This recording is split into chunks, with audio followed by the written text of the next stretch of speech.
तो आज अपनी ज्ञान यात्रा में हम पुराने नियम की आखिरी किताब मलाकी की पुस्तक की ओर प्रस्थान कर रहे हैं। अब हग्गै और जकरयाह की तरह मलाकी भी उस समय लिखा गया था जब यहूदी लोग बाबुल की निर्वासन से लौट चुके थे। अब मैं चाहता हूं कि आप ध्यान रखें कि मलाकी प्रभु के लिए हग्गै और जकरयाह के लगभग 100 साल बाद भविष्यवाणी करेगा। वास्तव में मलाकी वहीं यरूशलेम में नहम्याह की बाद की सेवकाई के समय के आसपास ही सेवा करेगा। अब जब मलाकी दृश्य पर आता है तब यरूशलेम में मंदिर का पुनर्निर्माण हो चुका है।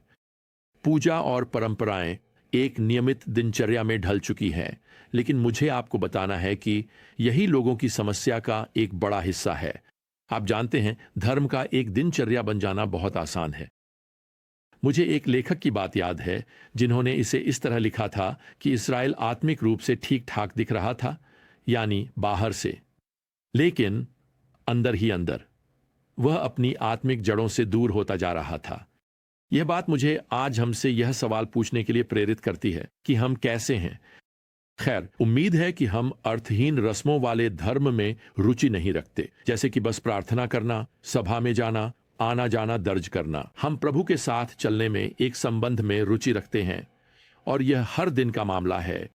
इसके लिए पोषण की आवश्यकता होती है। इसके लिए उतनी ही जानबूझकर कोशिश करनी पड़ती है जितनी कि हमारे जीवन में किसी और के साथ संबंध निभाने में करनी पड़ती है। अगर हम उस डोंगी को चलाना बंद कर दें, यूं कहें तो हम उस जगह से दूर बह जाएंगे जहां हम होना चाहते हैं। अब मलाकी के बारे में यहोवा हम बहुत कम जानते हैं।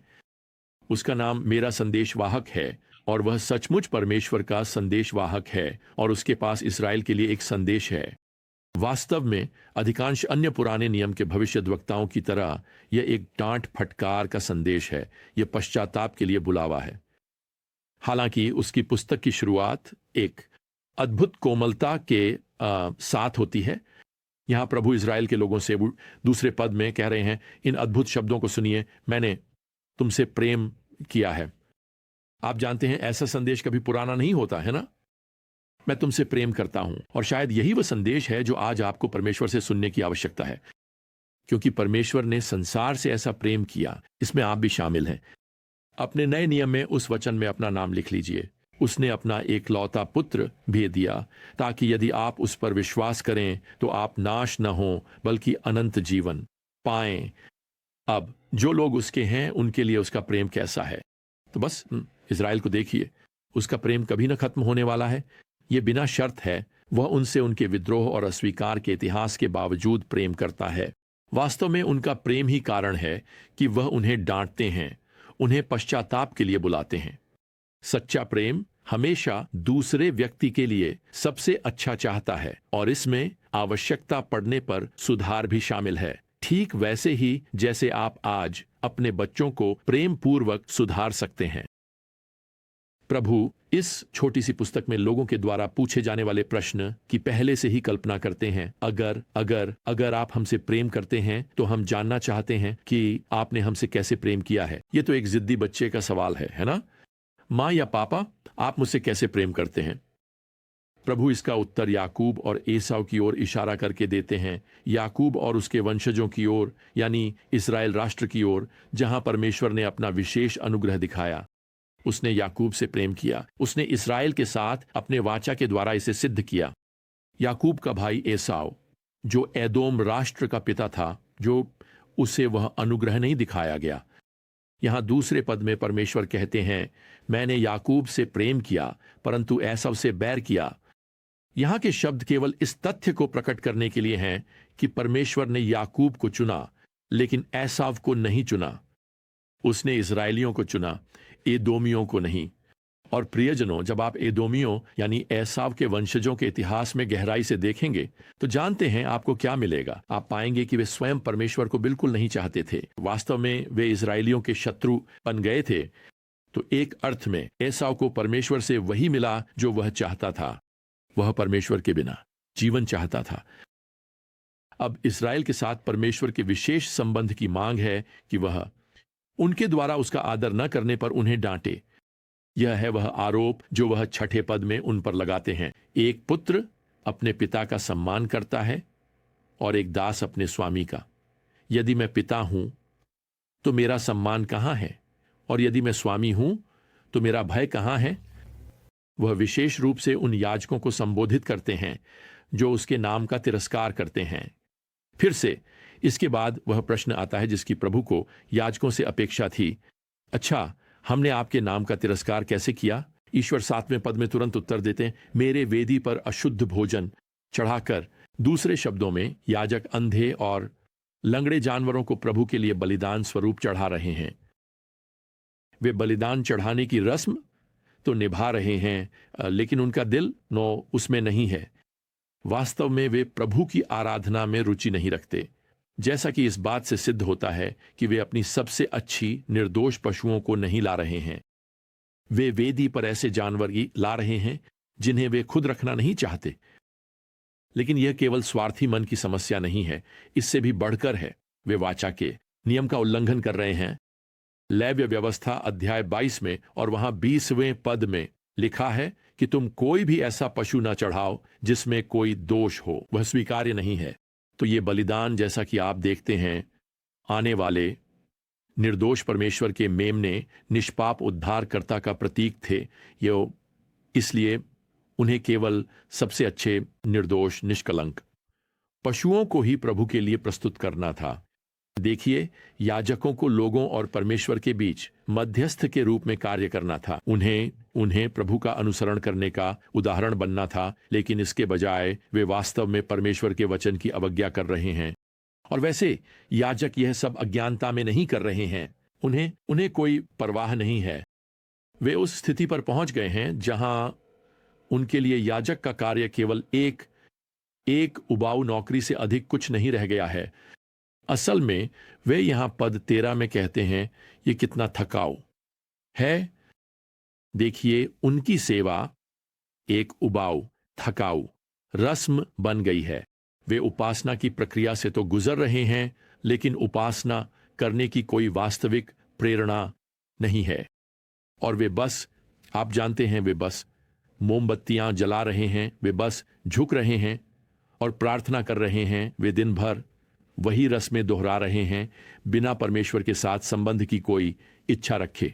आप जानते हैं, मैं सोचता हूं कि आज कितने लोग चर्च जाते हैं और आप जानते हैं, बस सेवा के दौरान ऊबते हुए जम्हाई लेते हैं, भजन गुनगुनाते हैं, उपदेश के दौरान छत की टाइलें गिनते हैं, कुछ मोमबत्तियां जलाते हैं और कभी कभी झुकते हैं। कोई वास्तविक इच्छा नहीं है परमेश्वर की उपासना करने की। यह बस एक रस्म के बाद दूसरी रस्म है। क्या हमें नहीं लगता कि परमेश्वर यह सब जानता है?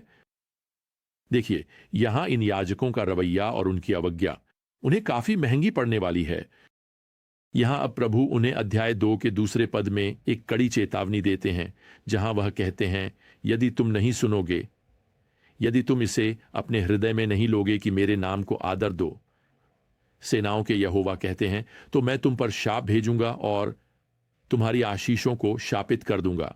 वास्तव में मैंने उन्हें पहले ही शापित कर दिया है, क्योंकि तुम इसे अपने हृदय में नहीं रखते। अब यहां जिन आशीषों को शापित किया गया है, वे संभवतः वे भौतिक आशीषें हैं जिनका याजकों ने आनंद लिया था। ईश्वर फसलों के बीज को शापित करने जा रहे हैं, जिनसे याजकों को उनकी दशमांश मिलती थी। दशमांश मूल रूप से उनका वेतन था, उनका भोजन का साधन था। खैर, इससे भी अधिक गंभीर रूप से ईश्वर यहां तीसरे पद में कहते हैं, मैं तुम्हारे चेहरों पर तुम्हारे चढ़ावे की खाद मल दूंगा। यह उन्हें व्यक्तिगत रूप से अयोग्य के रूप में दर्शाता है।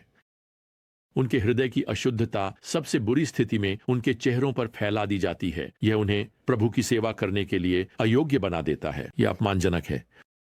देखिए, इन अधर्मी याजकों के प्रति ईश्वर का अनुशासन आवश्यक है। क्यों? खैर, पद 4 हमें बताता है, ताकि उसकी लेवी के साथ की गई वाचा बनी रहे। अब मैं आपको याद दिला दूं कि ईश्वर ने यह निर्धारित किया था कि याजक लेवी के गोत्र से आएंगे। वास्तव में यहां 5वें पद में प्रभु लेवी के बारे में कहते हैं, वह मेरे नाम से भयभीत था। 6ठा पद, उसके मुंह में सच्ची शिक्षा थी। दूसरे शब्दों में, पूर्व याजकों ने अपने हृदय से प्रभु की आराधना की थी। वे डरे लोगों को सत्य बताते थे, लेकिन इन वर्तमान याजकों से ईश्वर यहां 8वें पद में कहते हैं, तुम मार्ग से भटक गए हो, तुमने अपनी शिक्षा से बहुतों को ठोकर खाने पर मजबूर किया है, तुमने लेवी की वाचा को भ्रष्ट कर दिया है। इसके परिणाम स्वरूप वे 9वें पद में कहते हैं, मैं तुम्हें सब लोगों के सामने तुच्छ और अपमानित कर दूंगा। ओ प्रियजनों, यह आज तक उन सभी के लिए एक कठोर चेतावनी है जो प्रभु का प्रतिनिधित्व करते हैं, जो उसके वचन की शिक्षा देते हैं, चाहे वह पेशेवर मंत्रालय हो या समुदाय में पालना, एक विश्वासी के रूप में उसका प्रतिनिधित्व करना। हम सभी के लिए हमेशा यह सूक्ष्म खतरा रहता है कि हम भटक सकते हैं, कि हम अपने आप को सेवा करने, अपनी महिमा खोजने की ओर आकर्षित हो सकते हैं, बजाय इसके कि हम परमेश्वर की महिमा खोजें।